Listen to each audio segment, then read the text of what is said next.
Youth Science Canada fuels the curiosity of Canadian youth through science, technology, engineering, and mathematics, called STEM.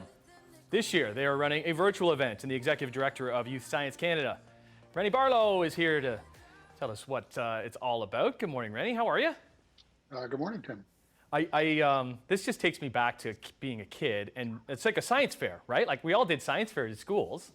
Are science fairs still happening in schools in a regular year? Oh, absolutely. Yeah. And this is very much a science fair. Every year, about 500,000 kids do some kind of STEM project across the country. And that happens in schools, at home, in garages, in basements, and various other places. But then they take them to about 105 regional science fairs in every province and territory across the country. And that hosts about 25,000. And then the top roughly 100 in a normal year. We have 337 projects come to the Quad Science Fair, the national championships. Out of those 500,000, how many do the volcano one? Because I did that. Yeah, there aren't two volcanoes anymore. We've really gone from volcanoes and styrofoam solar systems and that thing. Okay, so now it's virtual. So how can kids get involved? The time to actually enter a project is well past, but we're opening it to the public. We're actually expecting about 35,000 visitors who've registered, mostly teachers, to bring their students on a virtual field trip. And they can go to cwsf.youthscience.ca and they can register to bring their class or just to visit as a parent or a student.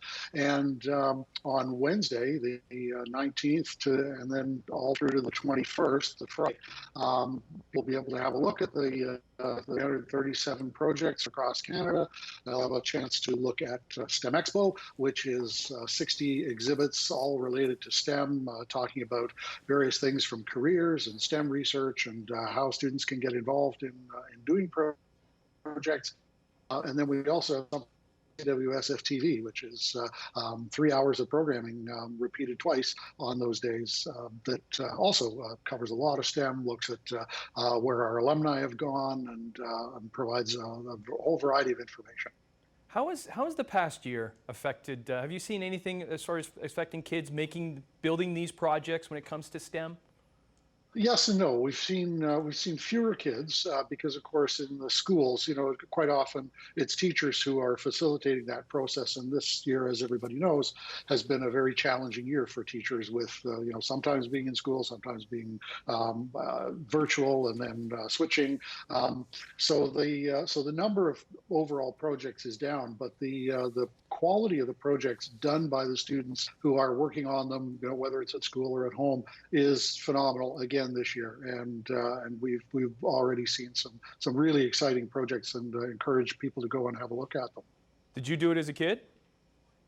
I didn't. I actually did sort of a science fair type project when I was in grade 11 or 12, but I didn't actually know then that science fair was on. And of course, we've been doing this since 1962, so it's got a really long history. But yeah, no, I never got to do a project.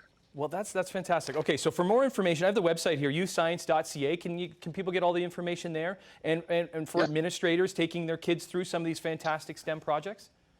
Absolutely, yeah. If you go to Plan Visit, and you'll have all the information you need to register class, and then on the day, you're going to go directly there. You can go to pickboard.world/YSC. Okay, we'll hook that up on our website, cach.com. Reni Barlow, who is the Director of Youth Science Canada, joining us this morning. Thanks, Reni. You're welcome. Thank you very much.